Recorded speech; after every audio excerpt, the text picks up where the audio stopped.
Deputy commissioner Surabhi Malik ਦੇ ਵੱਲੋਂ ਅੱਜ ਸਿਵਲ ਹਸਪਤਾਲ ਲੁਧਿਆਣਾ ਦਾ ਅਚਨਚੇਤ ਦੌਰਾ ਕੀਤਾ ਗਿਆ, ਜਿਨ੍ਹਾਂ ਵੱਲੋਂ ਇਸ ਦੌਰਾਨ ਮਰੀਜ਼ਾਂ ਤੇ ਉਹਨਾਂ ਦੇ ਰਿਸ਼ਤੇਦਾਰਾਂ ਦੇ ਨਾਲ ਗੱਲਬਾਤ ਵੀ ਕੀਤੀ ਗਈ ਤੇ ਹਾਲਾਤ ਦਾ ਜਾਇਜ਼ਾ ਲਿਆ ਗਿਆ। ਪੱਤਰਕਾਰਾਂ ਦੇ ਨਾਲ ਗੱਲਬਾਤ ਦੌਰਾਨ ਡੀਸੀ ਨੇ ਦੱਸਿਆ ਕਿ ਉਹਨਾਂ ਦੇ ਵੱਲੋਂ ਸਮੇਂ-ਸਮੇਂ ਸਿਰ ਹਸਪਤਾਲ ਦੀ ਚੈਕਿੰਗ ਕੀਤੀ ਜਾਂਦੀ ਹੈ ਤੇ ਜ਼ਰੂਰਤਮੰਦਾਂ ਨੂੰ ਉਹਨਾਂ ਦੀ ਜ਼ਰੂਰਤ ਅਨੁਸਾਰ ਉਹਨਾਂ ਦੀ ਲੋੜ ਹੈ ਜਿਹੜੀ ਪੂਰੀ ਕੀਤੀ ਜਾਂਦੀ ਹੈ।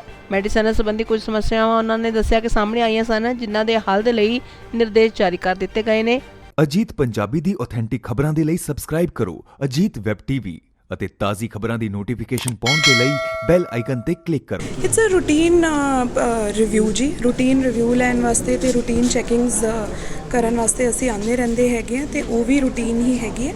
ਬਟ ਅਪਾਰਟ ਫਰਮ ਦੈਟ ਅਸੀਂ ਇੱਕ ਵਾਰੀ ਇੱਥੇ ਕੀ ਗੈਪਸ ਨੇ, ਕੋਈ ਗੈਪ ਐਨਾਲਿਸਿਸ ਕੀ ਹੈ ਇੰਫਰਾਸਟ੍ਰਕਚਰ ਪੁਆਇੰਟ ਆਫ ਵਿਊ ਤੇ ਕੋਈ ਮੈਨੇਜਮੈਂਟ ਪੁਆਇੰਟ ਆਫ ਵਿਊ ਤੇ ਕੀ ਇਸ਼ੂਜ਼ ਆ ਰਹੇ ਲੋਕਾਂ ਨੂੰ, ਕੀ ਉਣਤਾਈਆਂ ਹੈਗੀਆਂ ਲੋਕਾਂ ਨਾਲ, ਅਸੀਂ ਪਰਸਨਲੀ ਰਾਬਤਾ ਕਰਕੇ ਉਹਨਾਂ ਨੂੰ ਕੀ ਦਿੱਕਤਾਂ ਹੈਗੀਆਂ ਉਹ ਅਸੀਂ ਰੂਟੀਨ ਦੇ ਵਿੱਚ ਲੈਂਦੇ ਹੁੰਦੇ ਹੈਗੇ ਆ।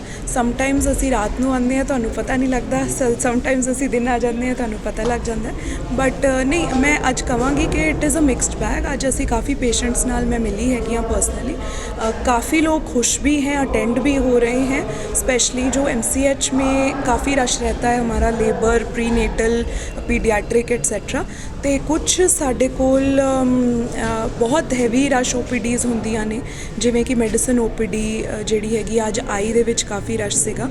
सो ओबवियसली असी ये देखना चाहुंदे हैगे आ कि लोकां नूं कोई दिक्कतां ना आन। कुछ लोगों ने अपनी इशूज़ मौके ते दस्से सीगे, जिहड़े मौके ते नाल बैठ के रिजोल्व भी करवाए गए ने। So from the management perspective ये रूटीन दे विच एक वारी राउंड्स हुंदे रहन सीनियर डॉक्टर्स वालों, सिविल सर्जन मैडम है SMO incharge here with us, ते साडे वालों भी एक थोड़ा साडे उत्ते आप दे उत्ते एक चैक रहिंदा है कि चलो जिहड़ी अपनी कारगुजारी हैगी है वो वधिया चले। सो अपार्ट फ्रॉम दैट असी जो भी इंफ्रास्ट्रक्चरल इशूज़ हैगे हैं, जिहड़े कोई बिल्डिंग संबंधी इशूज़ हैगे हैं, कोई पेशेंट वेटिंग एरिया संबंधी कोई इंफ्रास्ट्रक्चर की लोड़ हैगी है, उन्हां दा अज असी खास तौर पर जायज़ा लिया हैगा।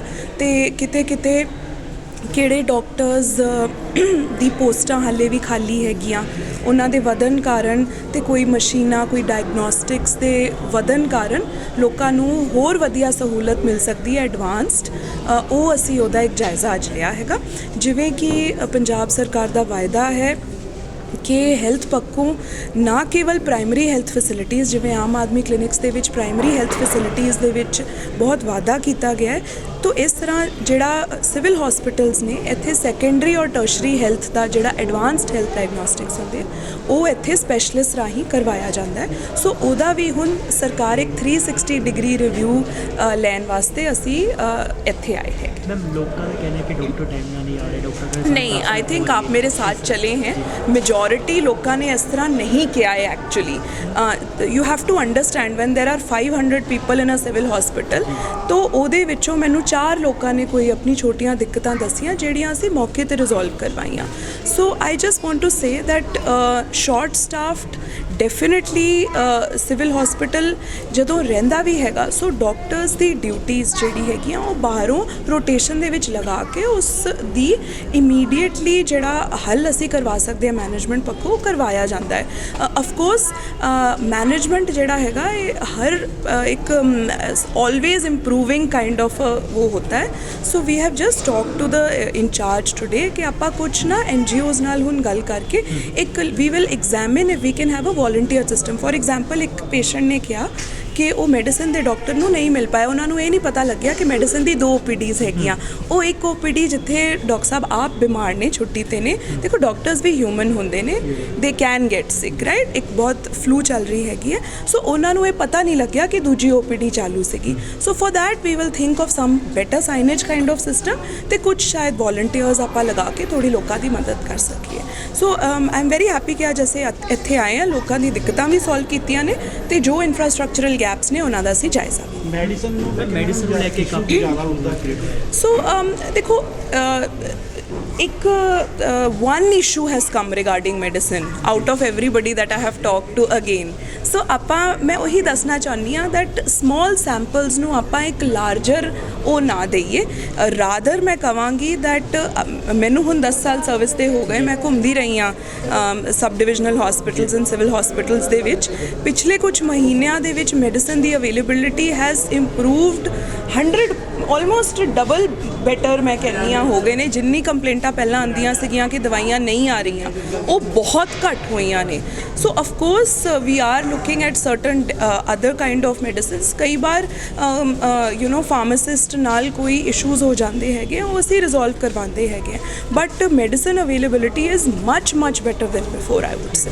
ਮੈਮ ਸੀਵੀਅਰ ਸ਼ਾਰਟੇਜ ਹੈ ਜੀ ਸਟਾਫ ਦੀ ਸਿਵਲ ਹਸਪੀਟਲ ਦੇ ਵਿੱਚ, yes. ਔਰ ਜੇ ਆਪਾਂ OPD ਚਲਾਉਣੀ ਹੈ ਤਾਂ ਉਹਦੇ ਲਈ ਸਾਡੇ ਕੋਲ ਰਿਕੁਆਇਰਡ ਜਿੰਨੇ ਹੈਗੇ ਉਹ ਨਹੀਂ ਡਾਕਟਰਸ ਹੈਗੇ, ਔਰ ਜੇ ਅਸੀਂ ਉਹਨਾਂ ਨੂੰ ਐਮਰਜੈਂਸੀ ਵਿੱਚ ਪੁੱਟ ਆਊਟ ਕਰਦੇ ਹਾਂ ਅੱਜ ਮੈਂ ਇਹੀ ਰਿਵਿਊ ਕੀਤਾ ਹੈਗਾ। ਓਬਵੀਅਸਲੀ ਜਿੰਨੇ ਡਾਕਟਰਸ ਮੌਕੇ ਤੇ ਹੈਗੇ ਹੈ, ਸਾਰੇ ਜੋ ਵੀ ਮੈਡੀਕਲ ਕੰਮ ਕਰਨੇ ਹੁੰਦੇ ਹੈ ਉਹਨਾਂ ਨੇ ਹੀ ਰਲ ਮਿਲ ਕੇ ਕਰਨੇ ਹੈ, ਬਟ ਇਟਸ ਨਾਟ ਓਨਲੀ ਕਿ ਸਿਵਲ ਹਸਪੀਟਲ ਦੇ ਡਾਕਟਰਸ ਇੱਥੇ ਲੱਗੇ ਹੈ। ਅਸੀਂ ਬਾਹਰੋਂ ਵੀ ਰੋਟੇਸ਼ਨ ਦੇ ਵਿੱਚ ਜਿਹੜੇ ਹੈਗੇ ਦੂਜੇ ਡਾਕਟਰਸ ਲਗਾਏ ਹੈ to supplement and augment the facilities ਜਿਹੜੀਆਂ ਇੱਥੇ ਅਵੇਲੇਬਲ ਹੈਗੀਆਂ। But government is already working on augmenting the HR plan of civil and secondary facilities. ਉਸੇ ਵਾਸਤੇ ਅੱਜ ਅਸੀਂ ਇੱਥੇ ਆਏ हैं टू सी कि एक्चुअली कितनी OPD ਦੇ ਵਿੱਚ कितने हैं, सारे एग्जॉस्ट हो रहे हैं, कितना ओवरफ्लो है। तो उसी का जायज़ा आज हम लेने आए हैं ताकि हमें भी पता चले कि फर्स्ट प्रायोरिटी में कौन से वो डॉक्टर्स हैं जो इमीडिएटली इंक्रीज़ करने की ज़रूरत है, और किनकी OPDs जैसे किन्ना दी OPD 60-70 ਦੀ ਹੈਗੀ ਉਹ ਪੂਰੇ ਦਿਨ ਦੇ ਵਿੱਚ ਆਰਾਮ ਨਾਲ ਨਿਕਲ ਜਾਂਦੀ ਹੈ। ਸੋ ਉਧਰ ਦਿੱਕਤ ਨਹੀਂ ਹੈ।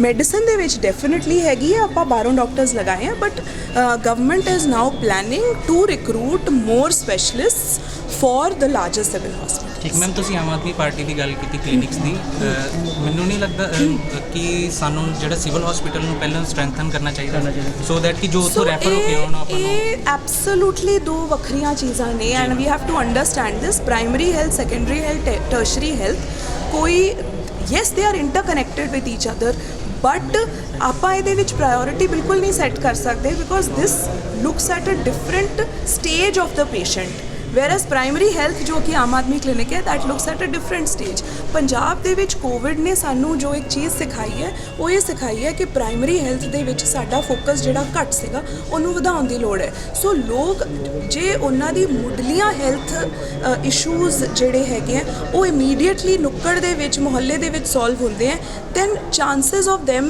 moving on to tertiary health stages become very less, right? ਉਹ ਕੋਈ ਡਾਇਬੀਟੀਜ਼ ਹੈ, ਕਿਸੇ ਨੂੰ ਹਾਈਪਰਟੈਂਸ਼ਨ ਹੈ, ਆਪਣੇ ਬੰਦੇ ਜਾ ਕੇ ਡਾਇਗਨੋਜ਼ ਹੀ ਨਹੀਂ ਹੁੰਦੇ ਡੈਕੇਡਸ ਤੱਕ।